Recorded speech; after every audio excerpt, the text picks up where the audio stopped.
People say that the opposition is very soft on terrorism. Tonight, I'd like to highlight the sort of future I envision for us in terms of, yes, we should be tough on terrorism, but if you allow or you give laws, introduce laws that allow for the burden of proof to be lessened, reduced, making it easy for the police commissioner to decide whether this person should be detained for 48 days, and whether you can bring up evidence in court without explaining the identity of the witnesses.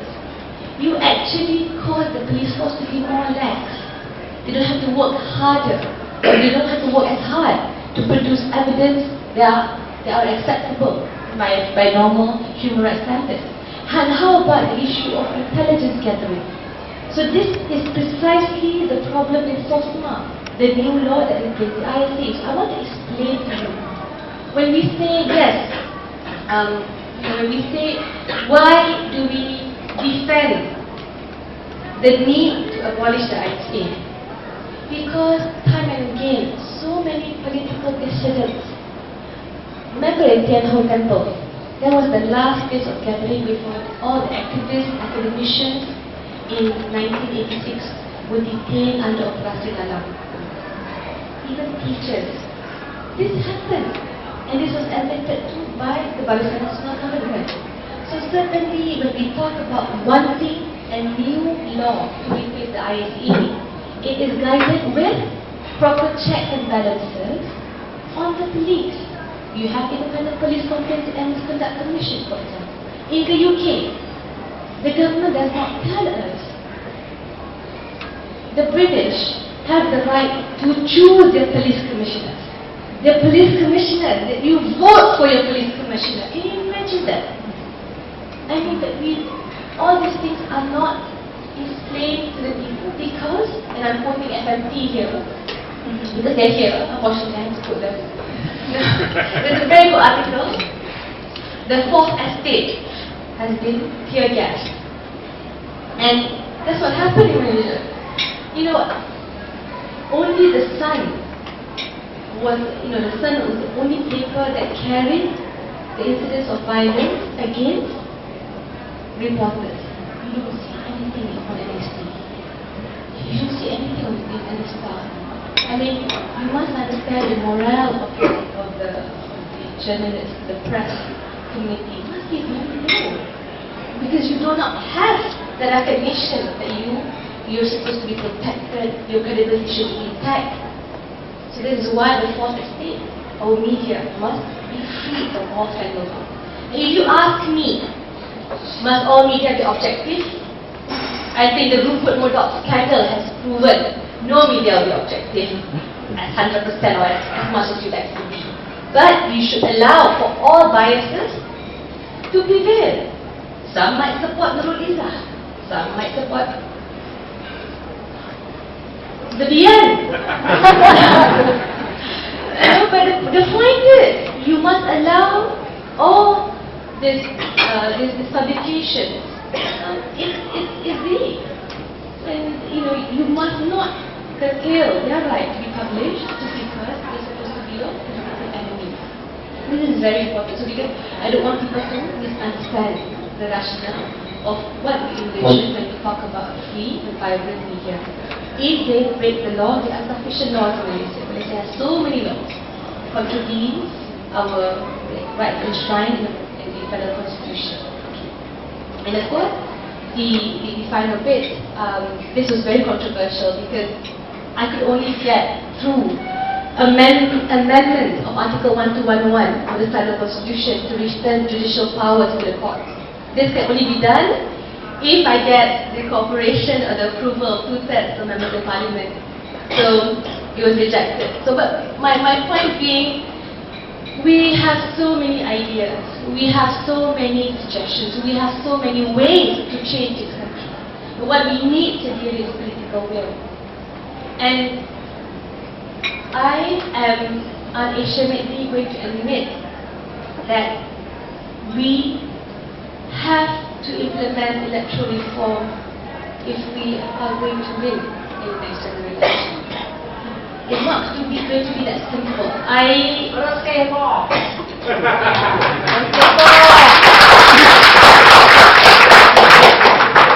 And 5 and 6. No, the one that I see, what's the meaning? If necessary. Yeah, but it is very difficult. There's a few key points that I want to highlight as an end to just justify why we need electoral reform. Because most of you are supporters, but for those who have been forced to come here by their bosses. I bring you case in point, the finding by Ong Kian Ming. He did a Merak project. He found 3.1 million voters as of quarter 4 2011 are non-resident voters. Okay, so basically they can certainly one of the things that they register in UMNO households, in various constituencies, in marginal constituencies. When the time comes, you go and vote because your house is registered there, and it's done in collusion with the Election Commission. Secondly, when you have about ranging from 11 to more than 100 persons in one particular house, about 230,000 of these names. These are the studies that we've done, and that's why the Election Commission is so fearful, and they refuse to do anything. In the last quarter this year, the first quarter this year, it's just been over yesterday. Can you imagine? No one has died over the past 6 months. No one. Malaysia suddenly, has discovered the secret of COVID-19. No one has died over the last 6 months. Despite our demonstration, despite the fact we made countless statements, no one has died. I mean, I just went to 5 funerals this month. I'm pretty sure the Election Commission is going to go. And of course, 65,000 are foreign workers who are mostly located. They are foreign born, but mostly located in Sabah. So Sabah is pretty shaky as well for anyone to live in the president. But I will say this. Why we're very worried is because despite these weaknesses, you can never challenge the veracity of the electoral rule by the courts. In the year 2001, the Likas by-elections, the High Court judge then, Mustafa Kamil Awang, he found there were 4,197 names in the electoral roll who were non-citizens but allowed to vote. So he declared Likas by-election null and void. Buat putusan null and void. The year 2002, Barisan Nasional introduced an amendment to the Elections Act, introduced Section 9A. You can never bring or challenge a gazetted electoral roll and bring it to court. You cannot. It takes away that right. So now we are stuck with any electoral roll with people who have not died in the last 6 months, and they're going to be able to vote.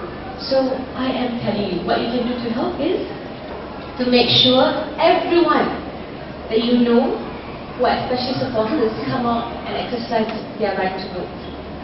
This is very important. Please, I only had about 57% of voters in Bangsa who came out to vote.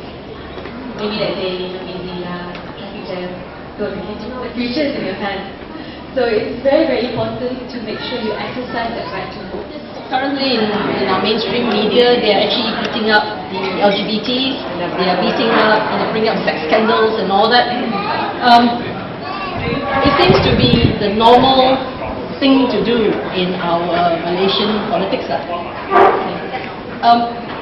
Is that something that can be avoided?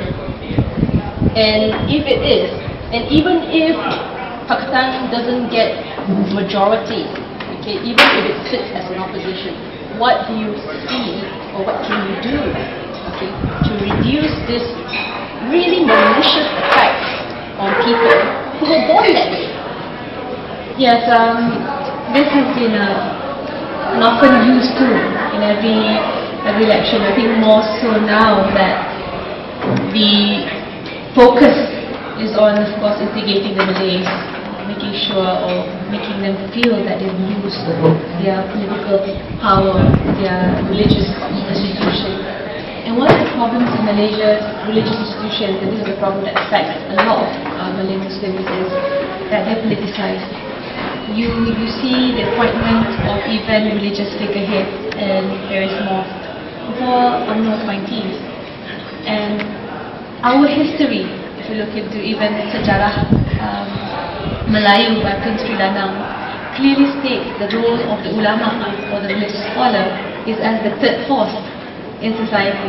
They are so feared by the king. They are feared by the king because they point out the excesses, the corrupt practices, the weaknesses of government. So we have a long way to go there. But for me, Pakatan policy is clear cut. You have to allow these institutions to be independent, not under the control or rule of anyone, because it can easily be manipulated to suit one way or the other. There's a Gallup poll that was conducted in Malaysia as well as Indonesia, which states that Malaysian Muslims are far more conservative, shall we say, compared to their friends or counterparts in Indonesia. I think that's as a result of the controlled environment. I mean, that's why you see the proliferation of bloggers, Facebook users, about 3 million in Malaysia. I think one of the highest. We have even a bigger share of Facebook and Twitter users compared to Egypt. People feel they're being controlled. I mean, especially even those in the Malay community. You're dictating what I should believe, how I should behave, what kind of Muslim I should be, and it's just not tenable. If you know the social problems faced by the Malay community, I mean, it's because we have lousy models as leaders, as politicians, and there's this sense of sheer hypocrisy. I'm sorry, it's sheer hypocrisy. You can have leaders who are corrupt. It's fine. You just try to point fingers at the LGBT community. Even sermons in Masjid Negara, and I have friends, Muslims, who are outraged. I mean, you have a prime minister who's being demanded by a French government to appear in a court case involving $1 billion, and you're talking about the threat of the LGBT community. So it is not that, but it's certainly not Pakatan Rakyat policy. You cannot victimize anyone. There has to be a clear line and understanding drawn between your private life and the public sphere.